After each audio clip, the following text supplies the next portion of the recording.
Today's going to be a changing day in your life. You've never had anybody working harder to bring you to the threshold of change than right now.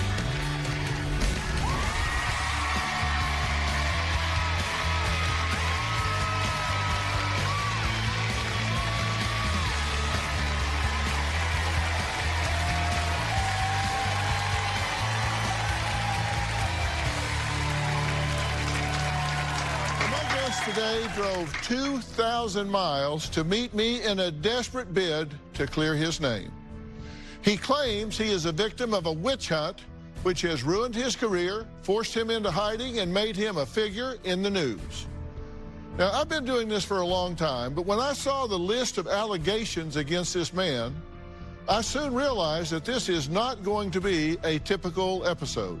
We're talking about wild stories of sexual depravity, outlandish claims of winning tens of millions of dollars, and even allegations of a staged death. The person at the center of this story says the only way he'll salvage his career and reputation is by taking a polygraph test and sharing the results with the world. We'll talk to him later, but first I want you to meet one of his alleged 18 victims who says she's here today to put an end to his reign of sexual terror. About a year and a half ago, I was in a lot of pain and needed to go get a massage. Tarek had shining reviews, a few hundred 5-star reviews. I was doing a 90-minute hot stone massage. When I got to Tarek's house, let me just clarify, this was a house. It was a house. I wasn't expecting it. Tarek led me upstairs to the massage room. As soon as Tarek started, I noticed that he was breathing really heavy. It really started to go downhill. Tarek was massaging my inner thighs, really close to my privates. He worked his way back down to my feet, and he started to rub his face on my feet, all the while moaning and saying, "Oh my God." It was really frightening. He was pleasuring himself. I was paralyzed with fear. So Tarek started massaging my arms, and he got to my hands, and I felt something get placed on top of the hot stone. Tarek placed his genitals. I didn't know what to do, and I thought that if I just pretended like nothing happened, then I might get through to life. I don't know this guy. I don't know if there's weapons. As soon as I got in the car, I called my husband, and I told him what happened. Tarek violated me. My husband went with me to make the police report. Since then, I have struggled with anxiety and depression. He is a malicious, narcissist psychopath, without a doubt, in my mind. He's very twisted. Well, Julia joins me via Ionico, and she has asked me not to disclose her location. I certainly will not. Julia, I'm glad that you're willing to talk about this, and you're wanting to talk about this and disclose this because you want to protect other women from what you believe to be a very dangerous sexual predator, correct? That's correct. That's the main reason why this is a national platform. So I figure that even if he does jump jurisdictions, it will at least reach more people in other states. You say this has been very traumatizing to you. What's been the effect of this happening? You felt very vulnerable at the time, and you were very scared. I was completely paralyzed in fear. I didn't want to believe that it was happening when it was happening. The after effects, I've had nightmares.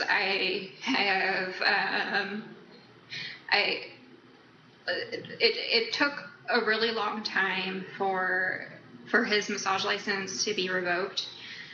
It eventually did, after he had accumulated like 18 reports. You went in to get a massage for therapeutic purposes, and Yes. You felt like you were sexually assaulted. I was sexually assaulted. There's no doubt. And you didn't say anything at the time. You made your exit as quickly as possible, correct? Yeah, I didn't know how he would react if I tried to get up and leave. I didn't know if he had weapons. I didn't know what he was capable of. I wanted to believe what was happening wasn't happening, but I know what happened. So you filed a police report, and in the police report, it says on the 19th of March, 2019, at 9 o'clock, officers responded and spoke with the victim, you, who stated that on the 19th that she scheduled a massage with Tarek at 5 p.m., and that you stated that you agreed to meet him at his friend's house, and you stated that during the massage, he told her that she has pretty feet and made moaning noises while rubbing her feet, and also stated she thinks that his genitals touched her. Then, on the 25th, the detective was alerted by an investigator, Special Victims Unit, that the suspect was listed on several reports in their jurisdiction regarding similar complaints by female clients. And you didn't know this at the time, but you've since learned that there are others that have had a similar experience to yours. Yes. When I talked to the detective with the Special Victims Unit, she let me know that there were 6 others at the time that this happened. In June of 2020, a woman by the name of Leah says, I looked on Google to find a masseuse. At the last minute, I took his reviews as legitimate and entered his home business in trust. He offered me half a towel and suggested I might not want to cover it all. During the massage, I felt his genitals on my body. I recoiled immediately, and he said, that was my arm. I instantly became afraid of rape or worse and tried to play cool before asking to go to the bathroom. I called the police, but he refused to answer the door to them. Since then, he's harassed me with countless emails from fake lawyers threatening legal action because I called him out on Google. I've had sleepless nights, panic attacks, and stress recounting it. This man is a danger to women everywhere, and his behavior is escalating. He needs to be in jail. And she gave us that statement herself, and you certainly echo those sentiments, correct? I do. I think that he is very dangerous, and he's not going to stop. Now, he denies all of this vehemently. You know that, right? Yes, I do. But it takes a lot of courage for you to come here and tell your side of this and be specific. And you've got an awful lot of women that you don't know and don't know you that are saying the same thing. Now, you have requested to be nowhere near Tarek, so I'm going to thank you and excuse you so you don't have to be present in a dialogue with him. And I'm going to talk to him now and let him tell us what he has to say. But I cannot thank you enough for having the courage to come here, speak your truth, and tell us what has happened in this situation with you. So, Julia, thank you very, very much. Thank you, Dr. Bill. So when we come back, we're going to meet the man who is at the center of these allegations. He says he's innocent and that he needs my help to clear his name. Tarek will be here on this stage after the break.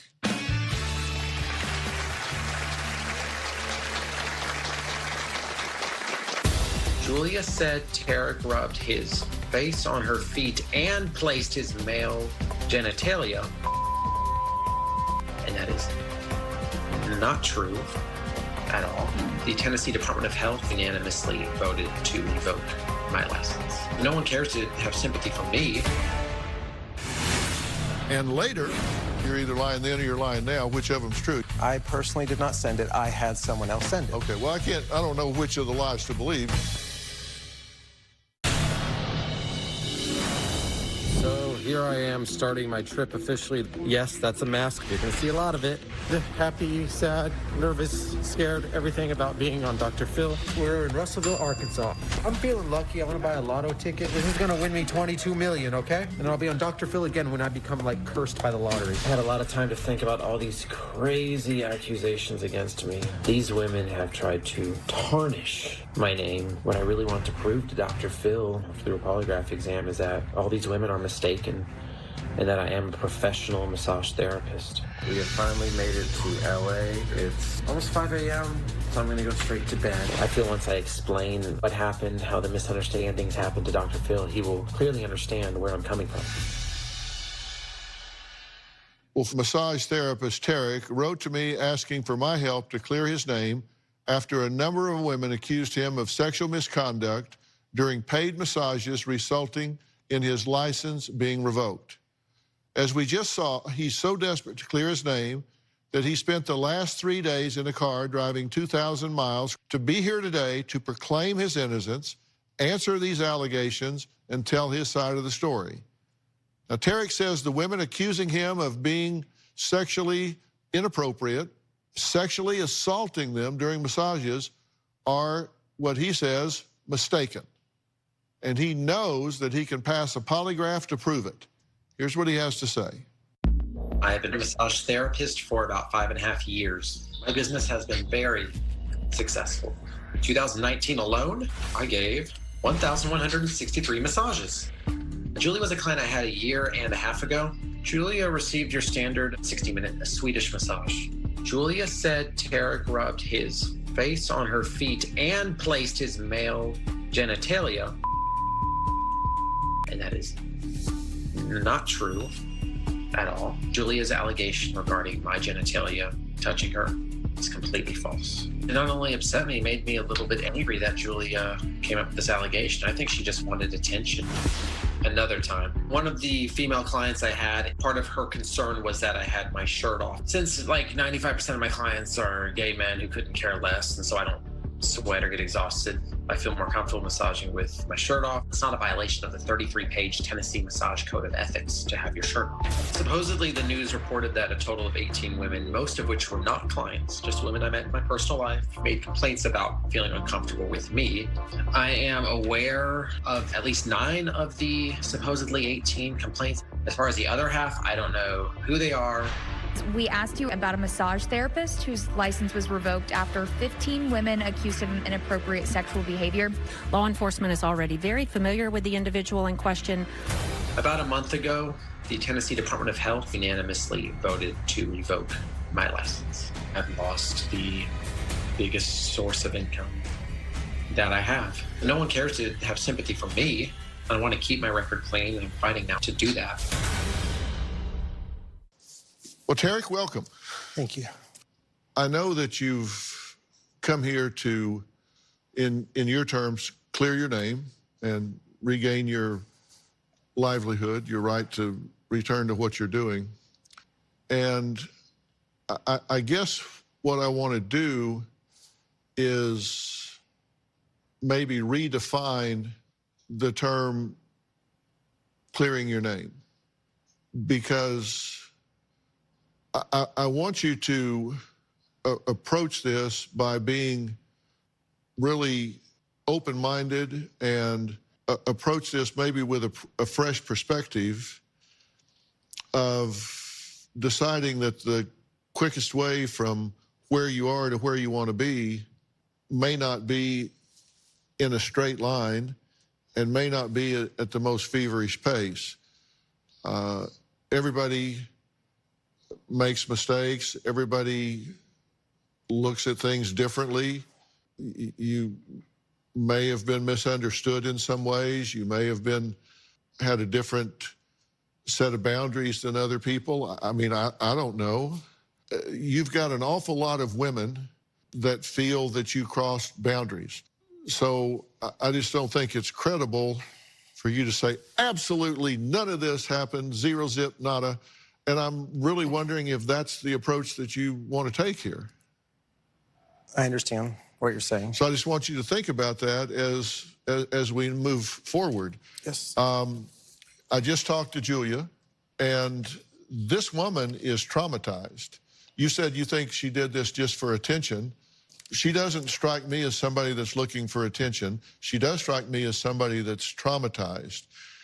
She said that you touched her inappropriately and that you were actually pleasuring yourself while she was in the room. She's absolutely incorrect about that part. She said that you complimented her feet. Did you compliment her feet? Yes. She said you put her feet on your face. My chin. That's your face. Yes. Part of my face. And later, there's a fake obituary. States that's you.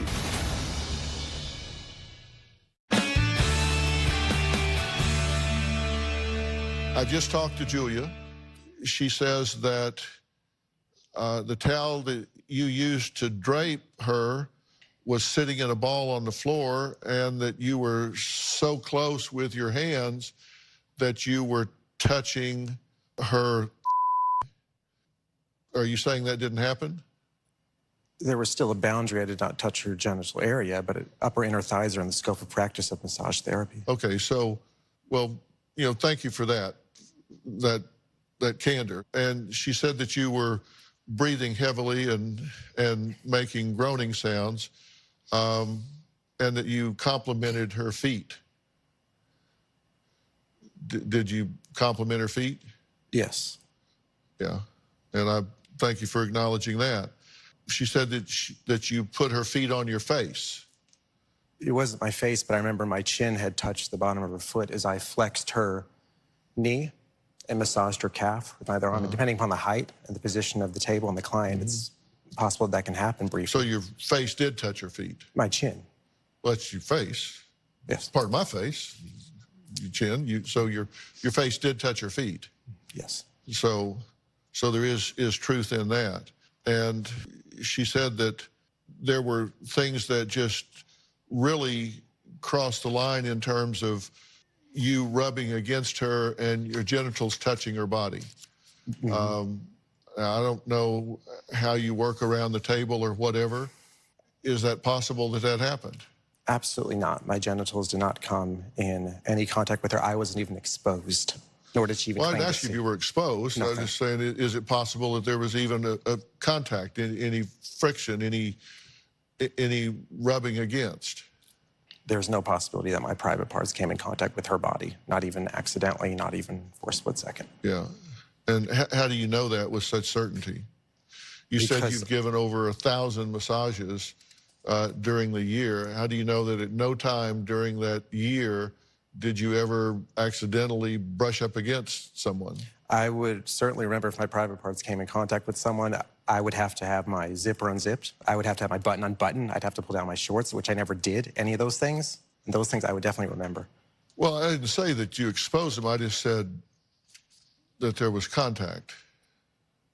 Well, I'd have to be exposed. The body part would have to be exposed to be in contact, right? That's the first step. No, I'm just saying that you, clothed-wise, that you could brush up against. But Is that possible? I suppose anything's possible, but I don't think that was her accusation. I thought her accusation was that I was bare. I'm not asking about the accusation. I'm just asking if that's possible that could happen, working in close proximity. It's possible that could happen with someone if you're in close proximity. A therapist could clothed. All right. So you said it was a 60-minute Swedish massage. 60 or 90. And she said it was a 90-minute hot stone massage. Yes, Swedish is still incorporated in the hot stone session. So was it a 60-minute Swedish or a 90-minute hot stone? It was either 60 or 90, or she may have either, I can't remember if she extended from 60 to 90.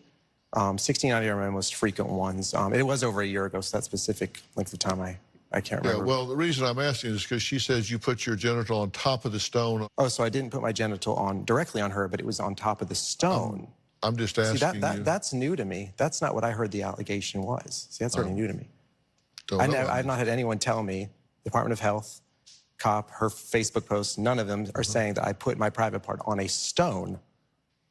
You know who Leah is, correct? Yes. Leah tells a similar story. She says that she felt your genitals on her body. She's absolutely incorrect. I remember that one, every little split second of her, because it was more recent. She's absolutely incorrect. I tried clearing this up with her as it happened. And even after she left through text and email, I did my best to try to clear this up. She's very mistaken. I know how the misunderstanding happened. Yeah, she says that you have tried to clear it up because she says that you have harassed her with countless emails from fake lawyers threatening legal action because I called him out on Google. Did you send her fake lawyer messages? I can't remember in the email if I used the term that I was a lawyer, but I did send multiple emails asking her to remove the review. Who is Joy Eula? Did you write this? Yes. So this is a lie. I mean, I didn't claim to be a lawyer per se. You're saying you're a lawyer not per se?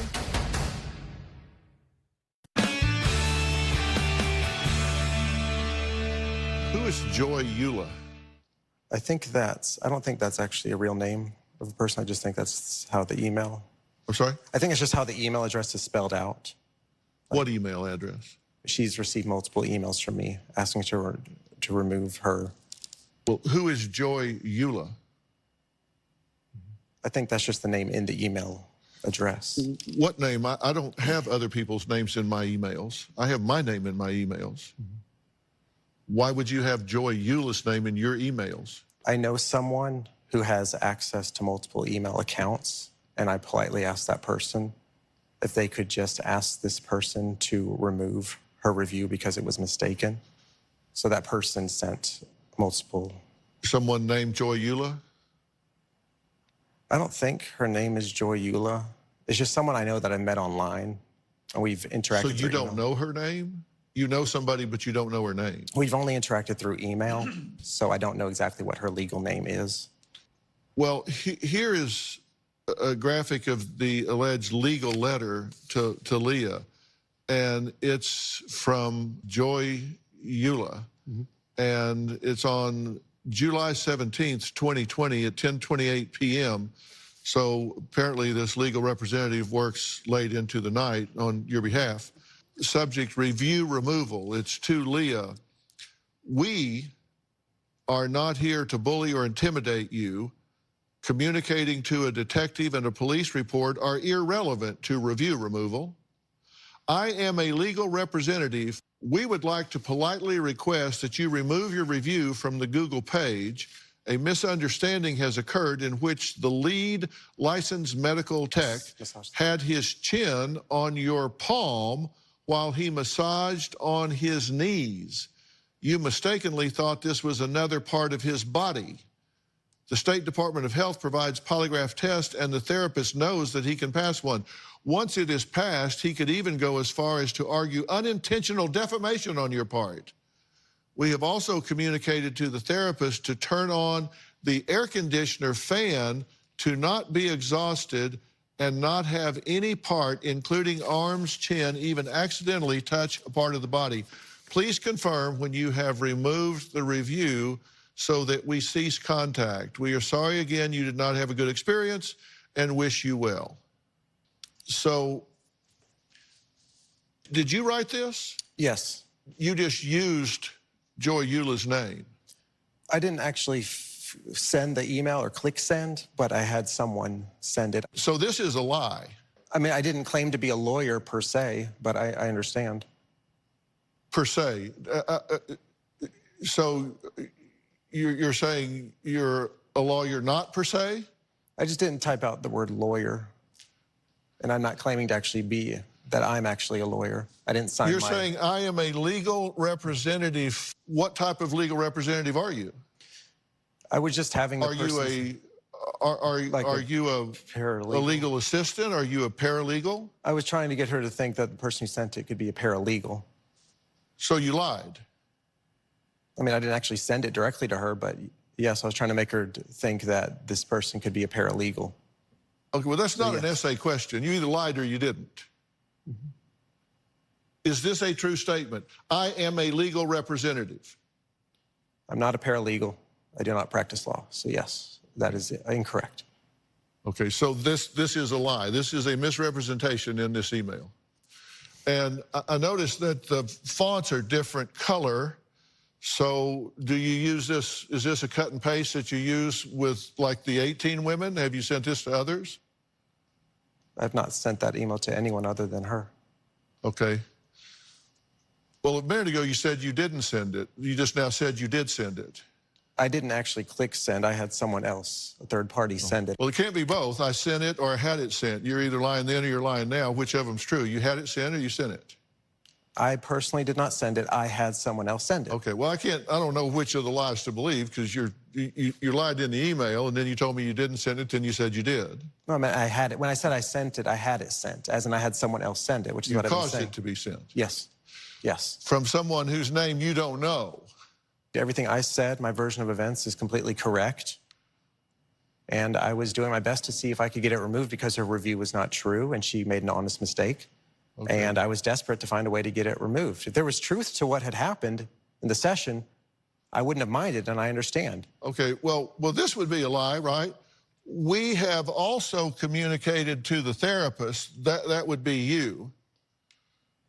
We, the royal we have communicated to the therapist.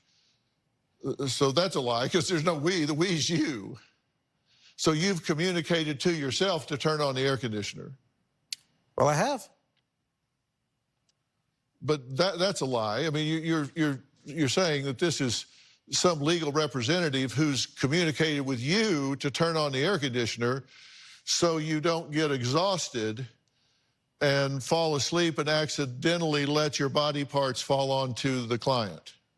Yeah, it's kind of awkward figuring out talking about yourself in the third person. Well, it is when you're lying, because you have to work out your pronouns. When you lie, you need to go back and check your pronouns. Yeah. This story made the news, which prompted him to send an email blaming the whole thing on someone else, his identical twin. Well, if I did have a twin, he'd be the horny one.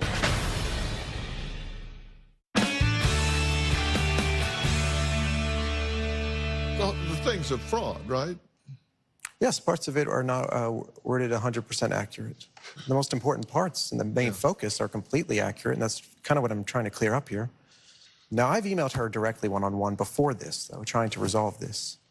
And then that after didn't that work, so you thought I'll pretend to be a legal representative and see if that scares her. Yeah, I'll see if I can get someone else to email her. And I don't have, like, 5 or 10 different email addresses. So I was hoping that she would get the emails and remove them, and most importantly, believe my version of events, because I'm telling the truth. Would you like to know what she told us? I think I pretty much already know everything she said. She's been very open, both to me one-on-one and to the local news. Don't think anything could surprise me from her at this point. Yeah. Well, she did say she's had sleepless nights, panic attacks, and stress recounting all of this. She says, this man is a danger to women, and his behavior is escalating, and he needs to be in jail. If what she thought was true, then absolutely. Well, why would she not? I mean, she has no reason not to believe you because you're a straight up honest guy, right? Well, except for the fake emails. Well, even before then, she still didn't believe me, unfortunately, and I was still 100% honest in every way, shape, and form prior to then. Now, this story made the news in Tarek's hometown, which prompted him to send an email blaming the whole thing on someone else, his identical twin. But here's the thing, he doesn't have an identical twin. The twin picture and story was intended to be a complete sarcastic joke. I just completely fabricated and photoshopped a photo of two of me and lied, jokingly. I mean, it's obviously being sarcastic because the photo looks clearly fake, saying that I have a twin, and you can tell by my whole tone of voice I'm being funny. I have a twin, he's the horny one. One of us may be dead, one isn't. Obviously, I'm lying. If I was a pathological liar, I would have made the photo look way more real. You have a very unusual sense of humor, if that's your idea of funny. Oh, I know. So you say that your livelihood is on the line, your reputation is on the line, that you were even suicidal for a couple of hours, that your friends who believe you say, people that know me believe me, but then you say in the same breath that they blocked you and distanced themselves from you, but that yet they believe you. So that's been taken care of. I don't know which it is. One of them's a lie and one of them's the truth, and I can't tell which one it is I'm supposed to believe. Yes. But then you invent this twin and say, he's the horny one. Well, if I did have a twin, he'd be the horny one because I'm not over-sexualized, and this is not me. Okay, but I'll explain why I did this in person. You sent one and said, if this happened, it was my horny twin, not me. Yes. If this happened. And you said it's just a joke. That's a real knee slapper. You'd be surprised. I had some friends even text me saying they were rolling on the floor laughing because they could tell I was being sarcastic and just tired of this. I'm still reporting. in my chair. I get it. Yeah, I'm not rolling. You'll get it tomorrow. Oh, okay. I wasn't trying to actually I did not expect anyone to believe this by any means. I'm not a pathological liar. It's not like I didn't fabricate fake birth records or anything to that extent. Define that for me. Pathological liar. Yes, I did not. Define that for me. What is a pathological liar? Someone who relentlessly lies, believes their lies, lives their lies. I was not even trying to get anyone to believe this or split second or expect anyone to. So a pathological liar is someone that just relentlessly lies and expects people to believe them and then believes their own lies, by your definition. I think, but please clarify. Well, no, I'm wondering how you use the term. The way you use the term, it does seem to kind of fit. So did Tarek actually go so far as to fake his own death in a bid to escape the glare of the media? He wants a chance to clear that up. I'm going to ask him the hard questions because he wants an opportunity to set the record straight. We'll be right back.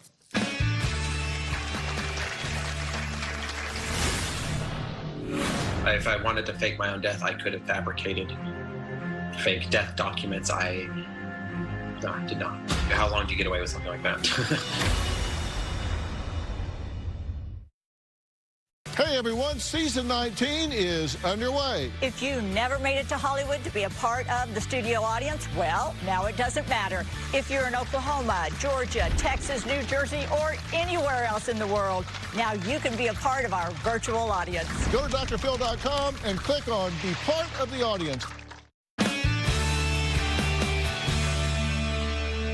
Well, according to the news, when journalists called his cell phone for comment, the person on the other end said, can't help you. Tarek is dead. So let's hear what Tarek has to say about that. I absolutely did not fake my own death, no. My brother told me that he had a mutual friend commit suicide. He may have posted on social media about it. Obviously, he has the same last name as me, and we have a unique last name. If I wanted to fake my own death, I could have fabricated fake death documents. I did not. How long do you get away with something like that? Okay. Your explanation for that was you have a brother who has a friend that died. Yeah, that's what he told me. Like a mutual friend or casual friend he knows. Okay, of. but there's a fake obituary, not of your brother's friend, but of you. It says date of passing, August 11th, 2020, Tarek. That's you. I think that someone else made that. But it's interesting when you were talking about your twin, you were saying it could be my horny twin that did it, or he either did it or died.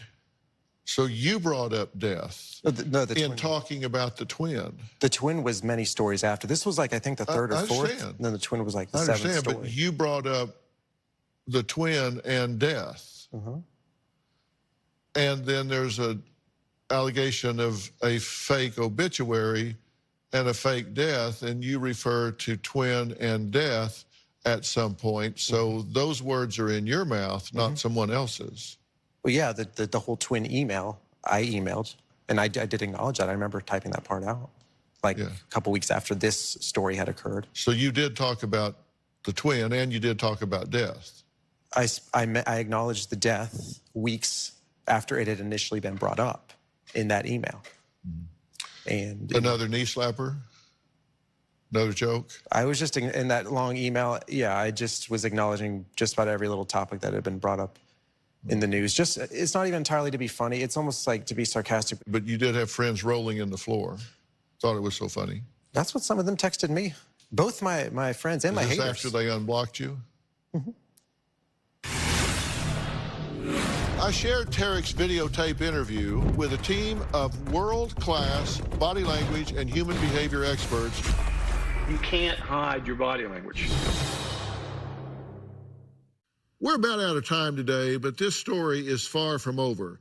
Tomorrow, I'll be joined by 4 of the world's leading body language experts who will take a closer look at very specific and revealing statements Tarek told my team during an in-depth field shoot interview. Now, what did they discover? Find out if there are any clues that will help get to the bottom of these very serious allegations of sexual misconduct. Tarek told my team that he wanted to take a polygraph test to clear his name. I want to be clear. We did not ask him to take a test.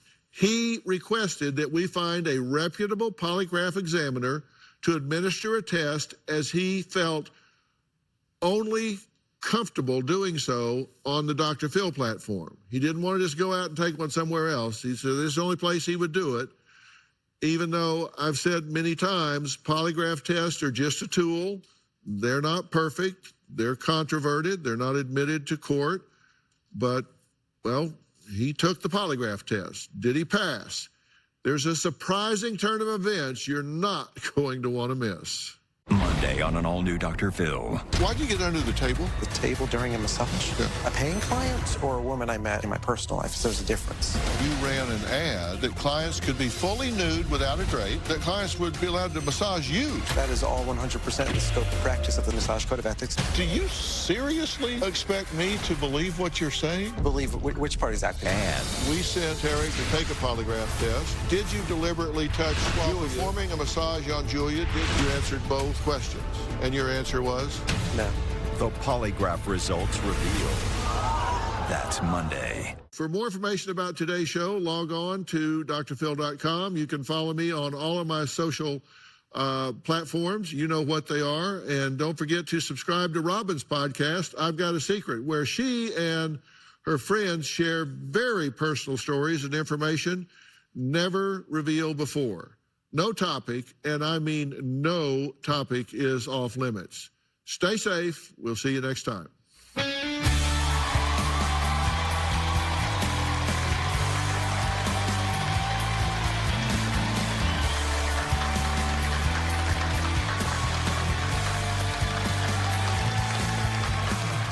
If you would like to be a part of our virtual audience and you have a computer with a camera, log on to drphil.com and click Be Part of the Audience.